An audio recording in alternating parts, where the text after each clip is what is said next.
बिस्मिल्लाहिर्रहमानिर्रहीम, अस्सलाम वालेकुम। इस वक्त मैं मौजूद हूँ कायदाबाद अल सैयद सेंटर के इन नौजवान बच्चों के हमारा ग़ुलाम मुस्तफ़ा, ये सारी टीम है इनकी।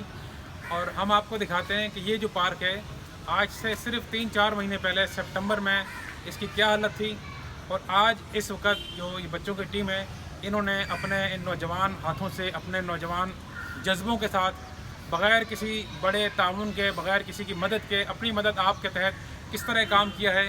इन नौजवान बच्चों का जज्बा ये हमें बताता है कि अभी ये कौम बांझ नहीं हुई है। कायदाबाद के अंदर अभी इंसानों का इतना कहत नहीं पड़ा कि यहाँ पर हम यहाँ से मायूस हो जाएं।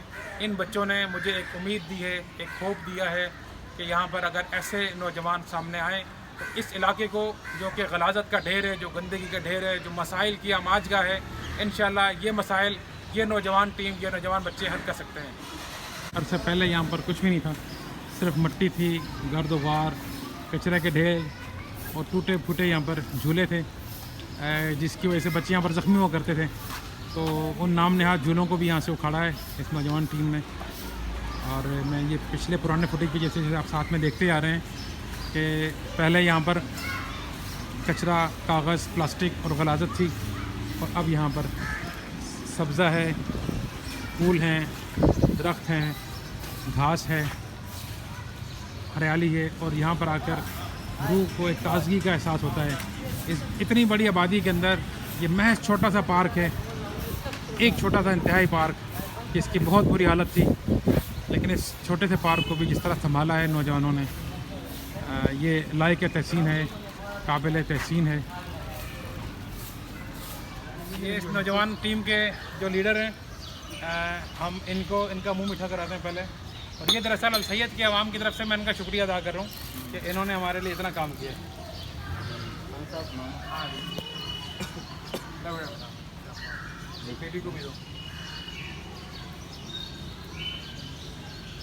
आप वीडियो बनाएं और मिठाई भी खाएं।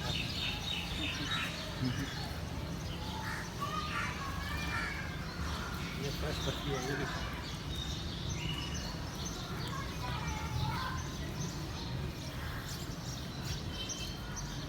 इंशाल्लाह हम यही मिलेंगे आपको। इंशाल्लाह। ये वीडियो बना रहा है, इसको तो डबल मिलनी चाहिए ना, डबल ड्यूटी है ना तुम्हारी भाई। ये लो, ले लो, अरे ले लो यार, दिमाग क्यों रहे हो, ये लो, अरे ले लो, चिनवाते हुए ले लो, कोई बात नहीं, और नहीं, नहीं, एक से क्या होता है।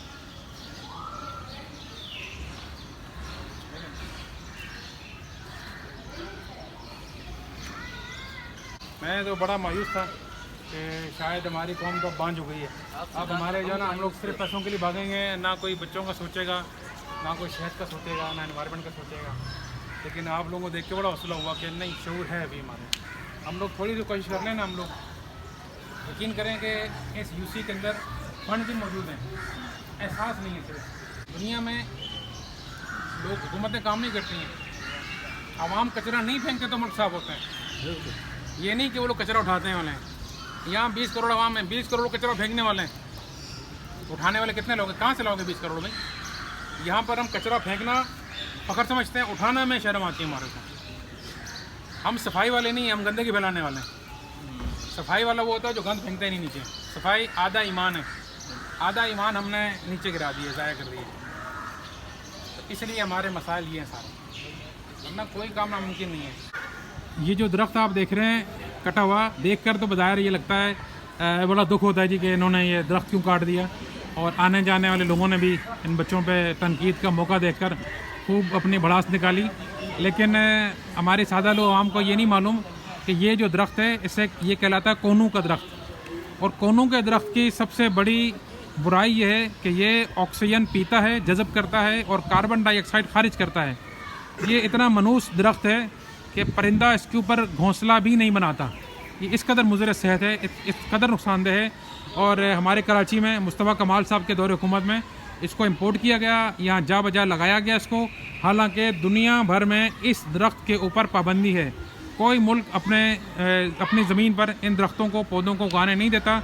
लेकिन पाकिस्तान में कमीशन और पैसों की खातिर ये जहरीला पौधा जो है यहाँ पर लगाया गया। इन बच्चों ने ये कारनामा ये किया है कि बड़ी मेहनत के साथ इसको काटा है, इसको काट कर गिराया है, और अपनी इस्तात के मुताबिक अब इसको घसीट कर बाहर निकालने की कोशिश कर रहे हैं।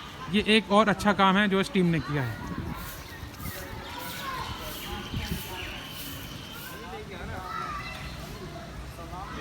लगाओ ज़रा नहीं